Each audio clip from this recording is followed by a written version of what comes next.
GM, so just a quick one before we get started. So, Still Early is a podcast for educational and informational purposes only and should not be considered as financial advice.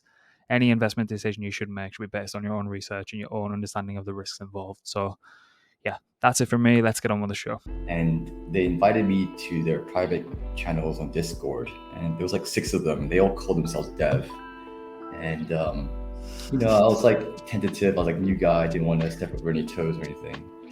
And then after day 2, I was like, I slowly realized like these guys really had no clue whatsoever what they were doing. And I was like honestly astonished that they managed to like create all this buzz and I think they had like 15 million TVL on the first day, which is insane.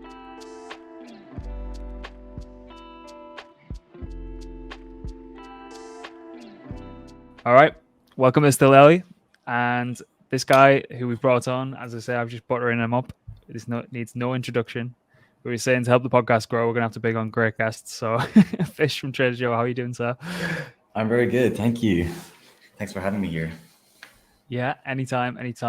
I feel like we've been passing ships on Twitter for quite a while, but never actually sat down and had a conversation. So this is the first time that we're having that conversation. I've had Blue and Davide on previously and speak to Blue quite a bit. So yeah, finally landed the big fish, pardon the pun.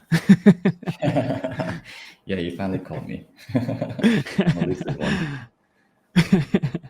I said this when Blue came on the Blockmates podcast, but I've got a lot to thank Trader Joe for, and I don't think that you might understand this. So, and a lot of people might be pissed off at this for the same reason. But when I'd first initially started Blockmates and was churning out content and creating articles around emerging projects that I liked maybe 2.5 years ago, 3 years ago now, I was just hitting a brick wall, and then I was like, right, I'm just going to do this one final article on no other than Trader Joe. Oh yeah, I remember this one. I remember this one. That blew up. So I don't know if that's a good thing for the industry or a bad thing for the industry, but after that, everything started to kind of fall into place from a Blockmates perspective. So thank you very much. And no, thank you. Actually, I think you know what? I think a lot of people should follow your footsteps and write good articles about us. Maybe that's the catalyst. It will propel your status as well on Twitter. It's the key to become an influencer.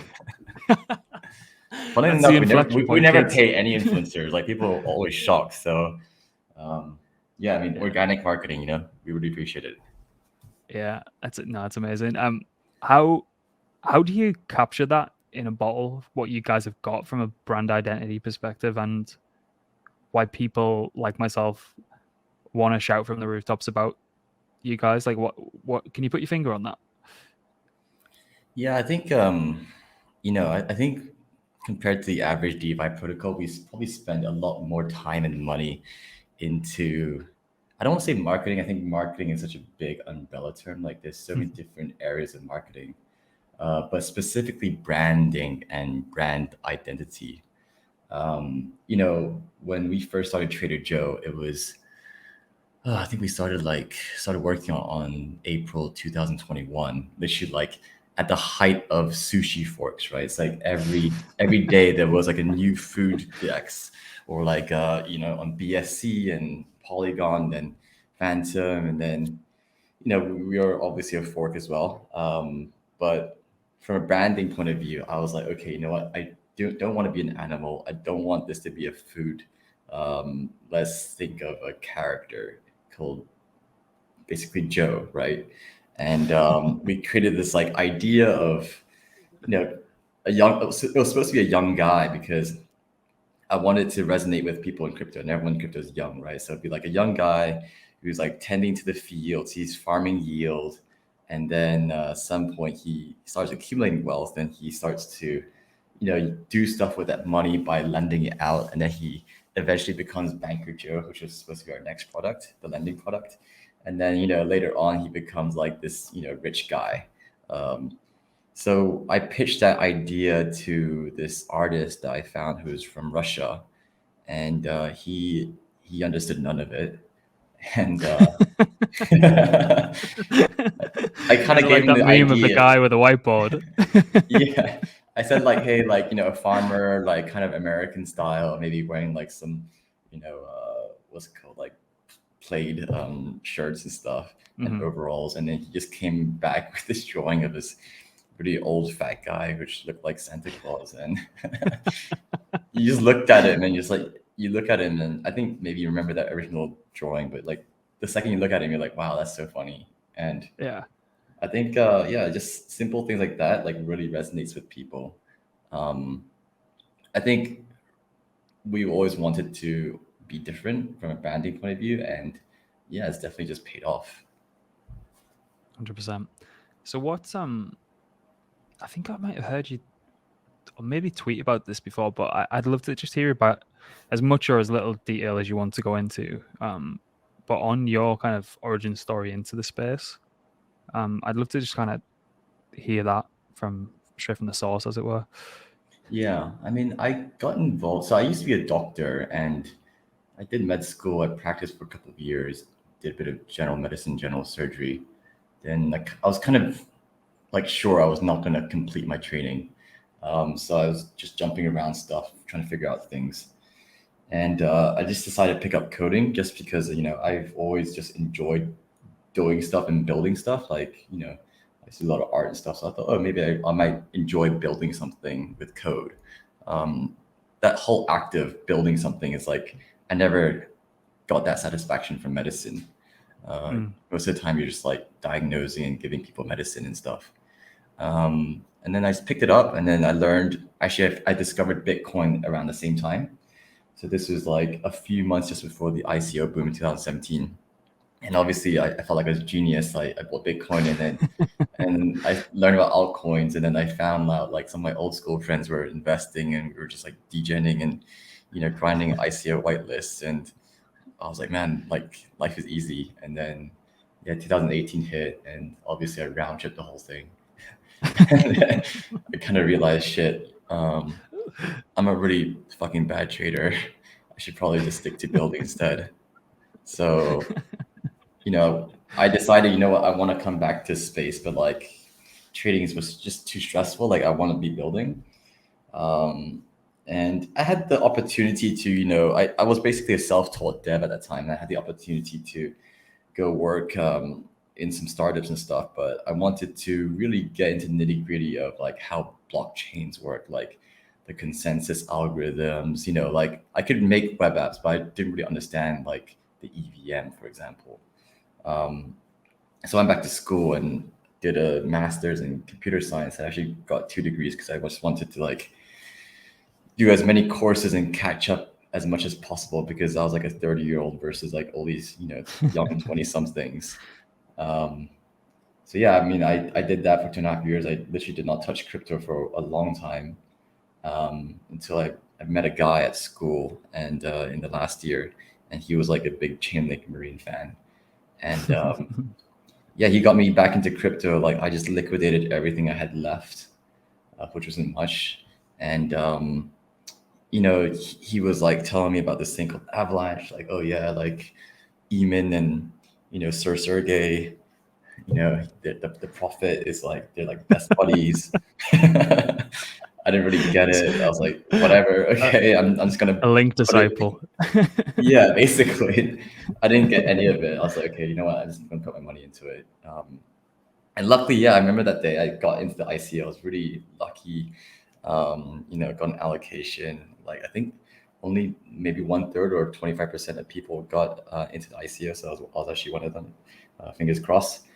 And yeah, after that, things went well. I graduated from university, got a job at Google. Nice. I was grinding like the tech interviews and stuff. And yeah, I was like, okay, my plan was like maybe I work there for a couple of years, like grind my way up, learn, how like big tech does it. It was a very good education there. I really learned like, because previously I did a lot of internships in startups, which was fun, but it's like the blind leading the blind. So I was glad to work in somewhere that was much more structured and people there were really good. and there's like so much infrastructure and stuff. But it was also really, really slow. You'd spend like, I had to do front end, and you'd spend like a whole month just trying to render a box, and you think it'd be easy, but like the amount of tests you had to write just to render a box is ridiculous. So anyways, after a few months, I was like, I think Avalanche mainnet just came out, and some dApps were starting. This is February 2021, and Pangolin was there, and there was also, well, before Pangolin was another one. I think it's called, what's it called? Relay, yeah, that was the first DEX. Then it was Pangolin, and there was a bunch of other like DEXs, and then there was one called PandaSwap. And everyone was like, "Oh, PandaSwap, it's like a new Uniswap V2 fork," and everyone was playing the DEX rotation. So I was like, okay, like, I was like, fuck, I want to go like big on this. So I put like 6 figures into that thing, and then I was like so sure I was gonna make like multiples. And then the first day, like, I went up like a lot, right? And I was like, yeah, such an easy game. And then within a few hours, it was like people were like, rumors are spreading like there was a bug in the smart contract, and literally like within a few seconds, like everything just started dumping. And I was like sweating and stuff. I was like, fuck, what's happening? And then, yeah, I mean, it was not good. I was already like contributing to some projects at the time, so I had a kind of I wasn't really working that much for the projects, but I had an idea of like how smart contract works. So I decided to volunteer myself to PandaSwap in their Discord. I was like, yeah, I'm a dev. I've been working for Snowball and some other projects. Like, would love to help you debug this. And they invited me to their private channels on Discord, and there was like 6 of them. They all called themselves dev, and I was like tentative. I was like new guy, didn't want to step over any toes or anything. And then after day 2, I was like, I slowly realized like these guys really had no clue whatsoever of what they were doing. And I was like honestly astonished that they managed to like create all this buzz and get, I think they had like 15 million TVL on the first day, which is insane. Like, I don't think we have 15 million TVL right now on Liquidity Book. And they all called themselves devs, but I think only 2 of them were devs. The others were definitely not devs. And the 2 devs, one of them was a business student who learned some Python for some data analytics classes, and the other one was like a computer science student. So he knew a little bit, of some front end. But I was still honestly shocked that they managed to even fork Sushi or Uni, whatever it was, and like even change the colors and deploy contracts. And I was really like trying to help them, and I was like working, 14 hours a day, and they were giving me like a small cut of the PandaSwap tokens, which all eventually went to 0. And anyways, after a week, I was like, there's no end to this. Like, this is not going to end well. I kind of just cut my losses short, and I just quit. And then, yeah, I decided after that, like, if these 6 idiots can create DEX and get that much buzz and volume, then really this whole crypto thing is not so hard after all. So yeah, that's my origin story. That's amazing. That's the best origin story I've heard. People just usually gloss over it and be like, "Oh, yeah, I did this, did that," and then that's it. But that was great. Thanks. Yeah. I love how PandaSwap has led to this monster that is Trader Joe. Because you were, yeah, could you see how incompetent people were? I think honestly, if you ask anyone who was there at the time, like, PandaSwap gave everyone PTSD. We still, I think about it, I'm like, fuck, I can't believe I went through that. That was just horrific. God, yeah, but then what happened with me when I first bridged over to Avalanche and immediately looking for where people trading and what token can I buy or farm or whatever, and seeing Pangolin obviously, because Pangolin when I first got over there, that was, I don't know if it was number 1 by TVL or volume or what, but I think a lot of people put a big bet on Pangolin, and then you guys were there, and I was like, this is like, I know it's a DEX, but this is like something like just the UI, the UX of it was just like nothing I'd ever seen before. I was like, fuck it, Yeah. I'm just gonna go with this one. I'm gonna go with this one. And obviously Yeah, I that mean, played out very, very well because you guys kind of flipped them, and then in the heat of Avalanche Rush, that was just the glory days. yeah, I mean, when we first started, we were like the 12th Dex in Avalanche, and Pangolin had like 200 million TVL, and then the second next Dex had like maximum 5. So I told Murloc, my co-founder, I was like, man, we can't just like stealth launch and expect people to notice us. Like, we were pretty aggressive with our marketing, you know, like we came out with like all these like, I don't want to say FUD, it was more like comparison marketing. Like, you know, I was very much inspired by like the early 2000s adverts of Apple versus PC. I don't know if you remember those. Yeah. Those comparison marketings, right? So I was like basically saying, oh, Pangolin is not, these are 3 things that Pangolin is doing wrong, and these are 3 things that we're going to do better. And obviously there was like a lot of drama because everyone in Avalanche at the time was a Pangolin holder, right? So it's like, oh, how dare you FUD the #1 Dex, you know? And then I was like, hey, I'm just like trying to improve what I see they're doing wrong. But yeah, obviously I wanted to also make a marketing push and make it known that we were there. Not gonna lie. It's like every pitch deck in the world now, though. Like everything's got it's like a box, their project.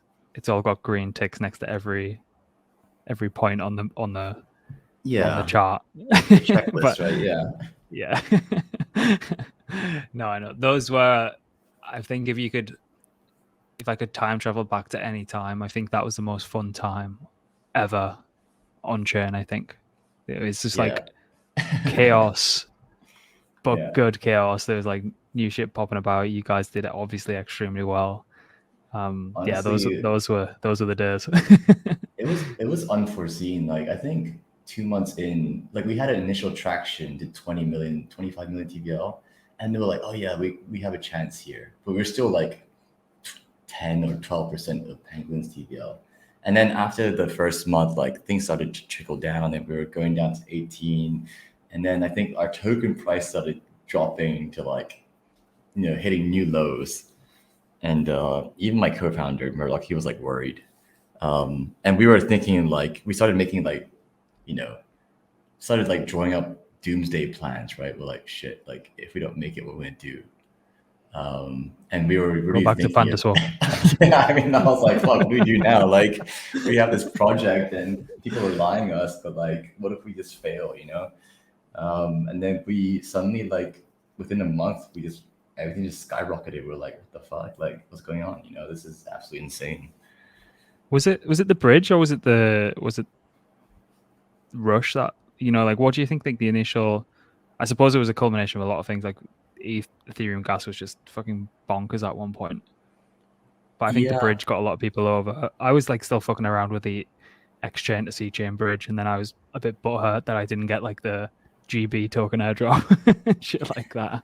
Yeah, I mean, definitely before the bridge and Avalanche Rush happened, we had been speaking to like some VCs, like just through like friends of friends and stuff. We do have like some connections, and they were always like, "Oh, what are you guys doing?" I was like, "Oh, you're a fork." You know, it was like one of those conversations, right? And then when the bridge happened and Avalanche announced all these like rush incentives, suddenly they were like, "Oh, we want to invest in you guys." Like they were like, "Okay, Yeah, I'll of just course throw they did. money into anything, right?" And we were the #2 deck, so we're like, "Okay, yeah, we'll fucking do it," you know, like. And then like, you know, it's funny, like we received so many no's, and then once you get like one yes, like everyone else wants to join, and then they tell all their friends because all these VCs they have like, you know, they know each other. They often help each other with deals and stuff. So like they get, you know, their buddies on board and stuff. And next thing you know, it's like you're oversubscribed and you have to tell people like, first of all, you have to increase the round, like to increase the raise, and then you tell people like, hey, sorry, like we can't let you in anymore. But I do think like having the backing, it wasn't necessarily like we needed the money, but it was more just the credibility, right? Like Mhm. I think Pangolin had that stamp of approval.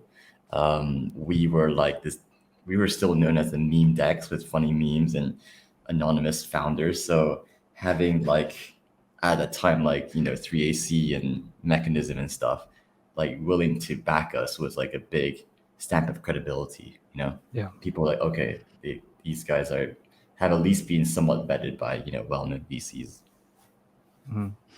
Yeah, 100%. And so how did the and Trader Joe evolve to Liquidity Book? What was like the main push for you guys to, start innovating and developing? Because there's not many who've truly innovated around concentrated liquidity.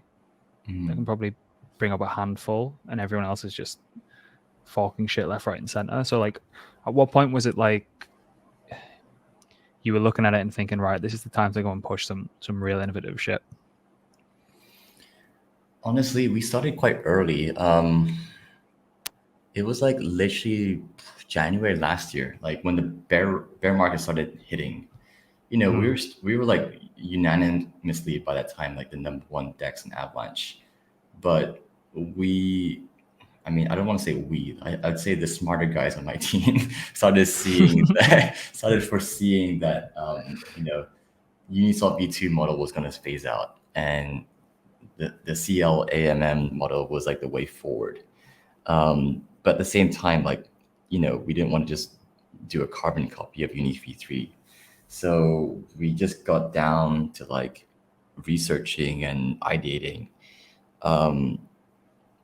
Honestly, I can't take any credit in like building Liquidity Book. My job is to be like the coach and just make sure that I get all the smartest guys in the room. And honestly, like I think the strength of our team is incredible. I guess I'm like self-bragging here. I'm a good recruiter. Professional recruiter. You want to get yourself on LinkedIn.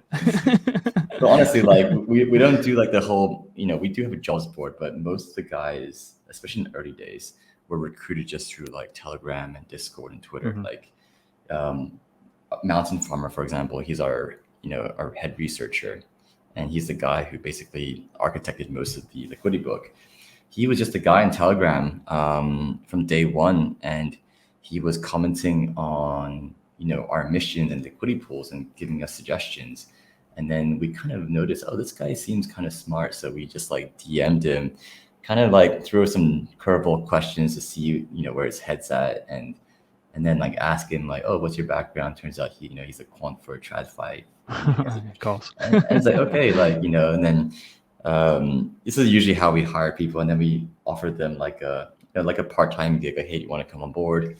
And eventually they like it, and then they join full-time. So like we had, I think we've been blessed to hire some fantastic guys, not just Mountain Farmer, but also engineers. And my job in early last year was basically just to start a research group for Joe V2. And I think there was about 5 of us in total. I don't have any experience in research. Never published a paper.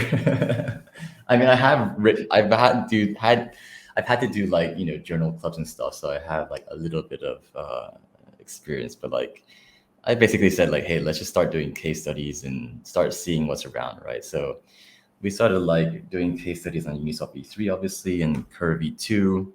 Also looking at some other interesting things like GMX at the time was rising. There was also like other names like Primitive, Croc Swap had just announced they were going to do something. So we were kind of just like scouring the landscape, and then, also thinking fundamentally like, what is an AMM? What is a bonding curve? What is impermanent loss? And we did that over a couple of months, and then eventually the team decided, okay, this is what we're going to do. We're going to create the Liquidity Book. It will be contra liquidity AMM, but instead of using constant product pricing curve, the whole price curve will be already pre-discretized into constant sum bins. There's obviously trade-offs. It's not necessarily better than Uniswap V3, but there are some pros and there are some cons. And we felt like, we wanted to build something different, but also we felt like this kind of architecture allows you to build interesting things on top of it that you can't really do with Uniswap V3. For example, like native limit orders, which we've now implemented. Uniswap v3, I think they now, well, they will have it with Uniswap v4, but in the old version, it wasn't possible. Yeah, I think that's going to be a it's going to be a while away as well. I think I can imagine that. So, but from my personal usage and experience of Liquidity Book, it's been fantastic from start to finish. It's been great. Was there a large learning curve in the Trader Joe community, or did people throw themselves at it? Because I know you guys have done an awful lot of explainers, tutorials, videos, like all the literature around it to try and help onboard people. But was there that steep learning curve there for people to like initially give it a whirl, or what were you hearing back like around the initial launch? Honestly, when we first launched it, like no one gave a shit. It's like, oh, we came out with this white paper. It's like, oh, great. Like, how is this going to pump Joe? That's all they care about. Yeah, I mean, I feel like with anything in DeFi, no one really understands what's going on. But what people usually do is they usually follow one smart guy, some super giga brain, who will look into it, right? And if this guy gives you the stamp of approval, then they will think better of you, right? Everyone does it. I do it. We probably do it too. So our job was to make sure that like we came out with some articles and content. Also, documentation is very important, so that we really knew what we're talking about, right? I think we made things a lot easier by having really good documentation that goes through how everything works, even down to like the code. Because if you go to contracts, it can be a little bit esoteric. We tried to explain everything, and a lot of developers were like, hey, like they would say on Twitter, like, Trader Joe's documentation for the Liquidity Book, it's amazing. And I feel like also the whole DeFi space was coming to grips to concentrated liquidity. So over time, as they got used to, say, Uniswap v3, then it made more sense of how it works with the Liquidity Book, because at the end of the day, it's still concentrated liquidity anyways. Yeah, and how, I think I know the answer to this, but with the likes of auto pools and kind of automating the liquidity management on what could be perceived as a more complex product, was that always going to get built in-house? I kind of can see that you guys like to just build shit and keep everything under one roof, but was there any thought of let's outsource it? Like, where's your head at with that one? Honestly, we would love for people to build it, but like it's really hard for people to build on your platform when the de facto standard is Uniswap v3. Like all these vaults, right? Like Gamma strategies, Arrakis. I get them. Like for them, it's like, why should we spend the resources to build a vault on a completely new AMM when the rest of the world is using like Uniswap v3 style fork, right? And the issue was we couldn't find people to build on top of Liquidity Book. Well, we found some. We had stake cut and stuff, but unanimously, like most people would choose to build on Uniswap v3. So we kind of decided, okay, you know what? We're gonna have to do this ourselves. It's part of the battle, I guess, and that's why we chose that path. Yeah. So what do you think? Because it feels like it's an ever evolving landscape, and particularly the MM, and you're starting to see people look at different variations on top of it. Obviously, Uni v4 landscape opens up entirely. Like what, even like RFQs starting to creep into the conversation of everyday DEX trading now as well. Like, what do you think it looks like in even 2 years, 3 years down the line? Like, does the AMM still reign supreme? Like, you've probably thought about this a lot more than me, so I'd love to hear like where your head's at with all that. Yeah, we're going through a lot of these questions because we're currently working on Joe V3. I would say that no rest at all. Yeah, Just honestly, it's the thrill and the pain of crypto. Everything moves so fast. Um, I would say that the problem statement that we're trying to solve now is much more complex than it was last year. Last year, it was relatively simple. It's like Uniswap V2 is not capital efficient. We need to build country liquidity, and that was it. Nowadays, I feel like in the AMM level or DEX level, there's, country liquidity is pretty much as good as it gets. I don't think you can get any better.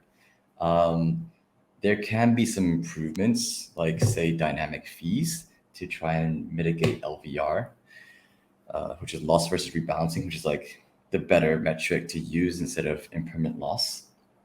But you're starting to see that like AMM design has reached its limits, and if we want to optimize DEXs, it won't be on the app level. It will be on the protocol/infrastructure level. So things like L1, L2, block space constraints, finality makes a difference, right? How MEV is dealt with. I personally think the next level of DEXs, that's where the innovation will be. Also, like not every DEX is an AMM. You can also be a club, right? A central limit order book. I think there's if you speak to a lot of like traditional market makers, they'll tell you that clubs are the way to go. Like they would never market make on an AMM. Clubs are the way to go.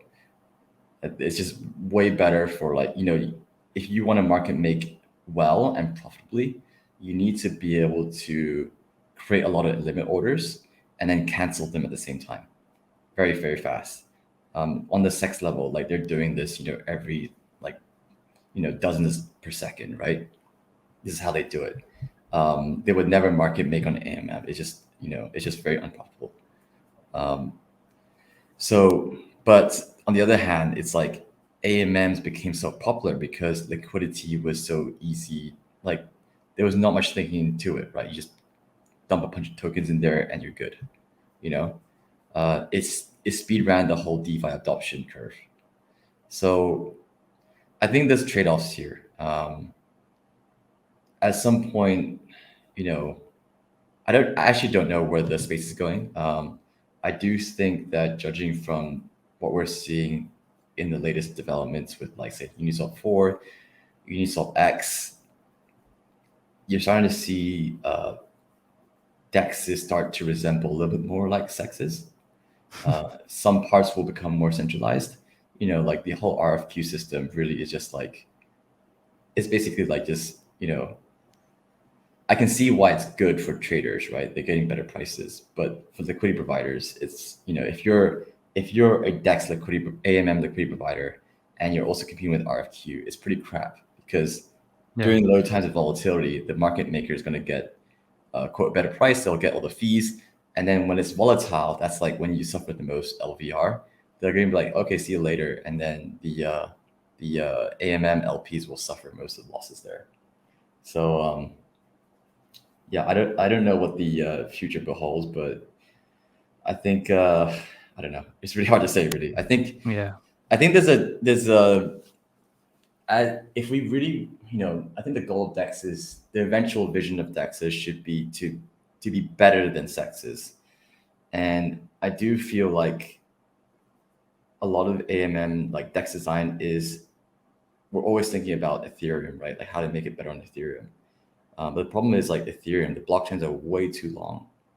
Like the pool price on a Uniswap pool in Ethereum does not get updated for 12, 15 seconds, and that makes you really prone to, you have stale prices for that long, which is a long time, get prone to arbitrage, whatever. There is probably a good possibility that the future of DeFi will be on a chain that is not Ethereum. It could be an L2, it could be another L1. That's personally what I think. Interesting point. Yeah, I kind of agree with that. Are you following anything, what people are building on concentrated liquidity around like idle liquidity and any liquidity that's sitting outside in the current tick, and like how people can leverage up? And there's a lot of new novel products that are coming out of it. Are you following any of that, or like Yeah, Infinity Pools comes to I'm mind? actually supposed to do a presentation on Wednesday internally for it. It's the new narrative, right? LPDFi. Yeah, we've just got, well, we're not releasing it yet. We're waiting for the new website to be live, but we've got a full full report Yeah, on it as well. yeah. Can you But release it soon because I need to use that for my presentation. I'll send you it. It's ready. It's just we're not giving it away for free. Yeah, I looked into I'll like send you it. limitless logarithm, infinity pools. I really like Yeah, it. You know, panoptic too. I really like the idea. It's like, I think that's the cool thing about DeFi. It's like, you know, I think when we look at lever, it's like, how do we reduce lever? Oh, dynamic fees. Oh, do like, you know, rebate the LVR from MEV auctions, whatever. But I think only in DeFi can you say, oh, what about like using idle liquidity to lend it out and LPs gaining, you know, earning borrow fees, right, to mitigate the LVR. I think that's very interesting.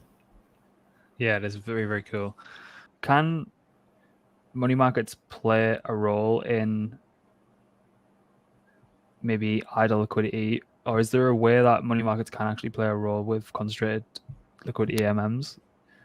Like, do you see what I'm getting at here? Like, is there any Yeah, part like of lending idle out. liquidity that could be, yeah, like does that factor into any I mean, future design I think decisions, there's you some think? like that. Some new protocols are doing that, right? You know, it's like what happens if price is so volatile that it hits at idle liquidity? Hmm. That's the big question, you know. Um,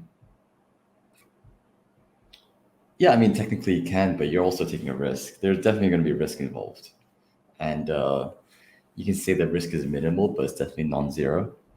So, you know, I personally think that I wouldn't want to do it just because it's so risky.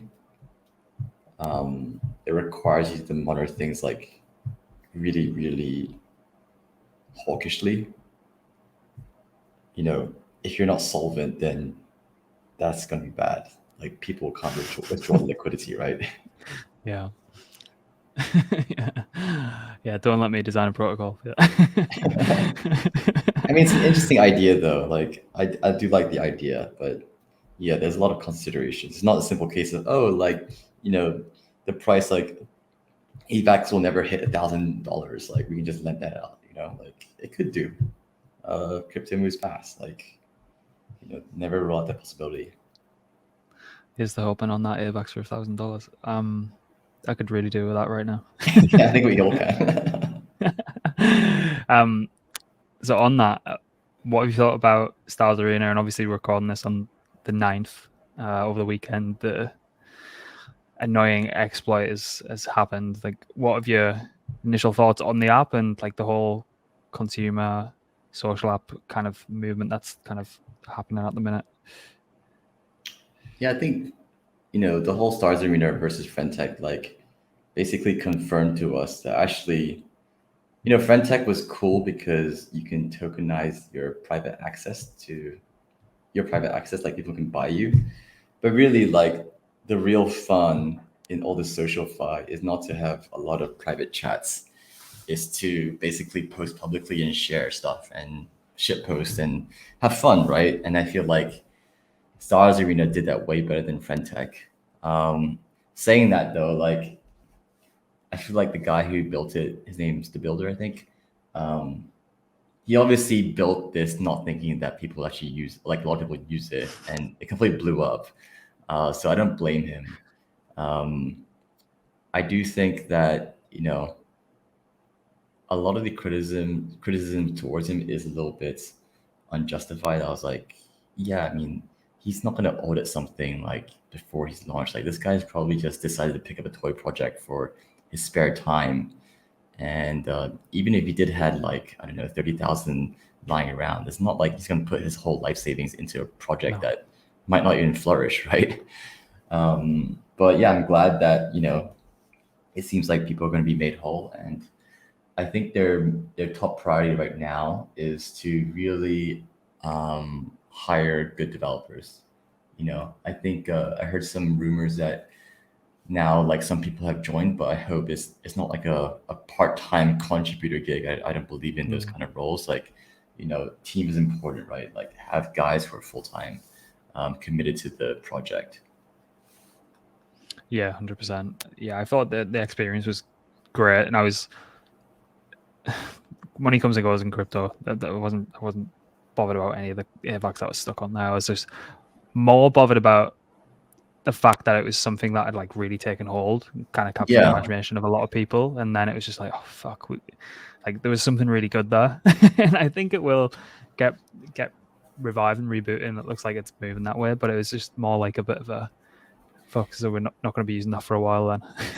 I mean, a lot of people are complaining, oh yeah, just a FinTech fork, but astute product managers will know that there were like a couple of features that really changed it for Stars Arena. Number one, the public feed, right? That was a huge game changer for them. Number two, the fact that you didn't even need to buy your own ticket to start playing. Like, it doesn't sound like a big feature, but small like product features or UX features are really, really important for onboarding. And it just proved how like pivotal it was because, I think the growth in the first 7 days was even faster than FinTech, right? Yeah, 100%. How are you guys thinking about? Because it's top of mind because I interviewed the guys from Privy. We've been doing a lot of like account abstraction and consumer app and even mobile first research behind closed doors that we're going to publish. Like, is that a consideration from you guys? Like, how do you get it in the hands of people? Like, there's a huge part of the world that are mobile first. Is that any part of the conversation going on at Yeah, Trader Joe? absolutely. I mean, like when we first launched, 2.5 years ago, we thought everyone did DeFi on laptops and stuff, right? But we looked through our analytics, and I think like more than a third of our users, were like from countries like Vietnam, and a lot of these guys don't have laptops. They'll say like, oh, can you optimize my mobile, the mobile version, please? And then like at that time we didn't have a mobile optimized version, so all these guys they had to like go to the cyber cafe to buy Joe coin.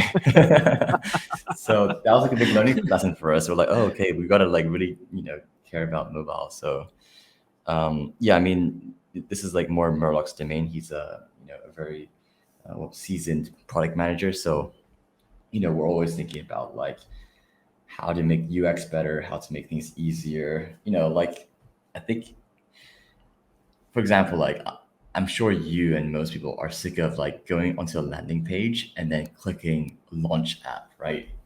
Like small things like that's annoying. And yeah, we got rid of those things. But yeah, anything to reduce the friction to get people on board is like always a plus for us.